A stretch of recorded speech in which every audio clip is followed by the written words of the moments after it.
Isang pinagpalang Thursday morning again, kapakpak. Sino naman nagkape dyan? Yun, oh. Napakaganda ng mga panahon ngayon kasi start na ng breeding season. Again, sa mga nagtatanong po kapakpak, located po tayo, lagi po na ina-announce kasi maraming kapakpak, alam po nila sa probinsya po tayo. Pero dito po tayo sa Metro Manila National Capital Region, 37 Consuelo Street, Marulas, Valenzuela City. Pwede po kayo dumapo rito from Monday to Saturday, 8 a.m. hanggang 8 p.m. ng gabi para makapagkape-kape tayo, kapakpak at kwentuhang hiwaga na pag-iibon. Sagot ng Dan Sibunan ang merienda, altahap yan. Kahit altahap, almusal, tanghalian, hapunan. Dapo lang po kayo dito at makapagkwentuhan po tayo. Pinaka-the best dito, mga Friday, Saturday. Kasi nandito yung ibang tropa natin. Kukwentuhan lang tayo.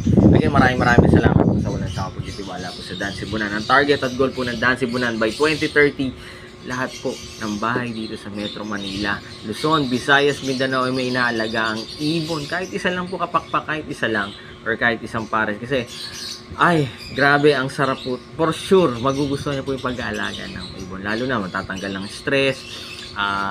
Kung medyo may anxiety kayo or medyo nalulungkot kayo sa buhay, sa trabaho, sa pag-aaral, suggest ko po na ito by study scientifically, ang ganda ng tulong ng mga mahuni ng mga ibon sa atin emotionally, physically, kasi maaga ka nagigising, papakain ka na, tapos yung mga bisyo mo nawawala kasi maraming mga tropa na ganyan, yung pagyoyosin nila, pag-iinom nila, nalelesen unti-unti, tapos hanggang sa nawawala na kasi syempre mas unahin nila yung pambili ng vitamins at patukan ng ibon kaysa sa pagbili ng mga yosi or alak. So maganda po yung epekto. Pero kung meron po kayong allergy sa mga balahibo, syempre out po tayo dyan para at least priority natin yung health po ng bawat isa. Again, syempre lagi nyo po tatandaan, D-Sure Kuya Dan, mas masaya po ang buhay kapag may alagang ibon sa bahay. Life is happier with pet birds at home. God bless sa lahat.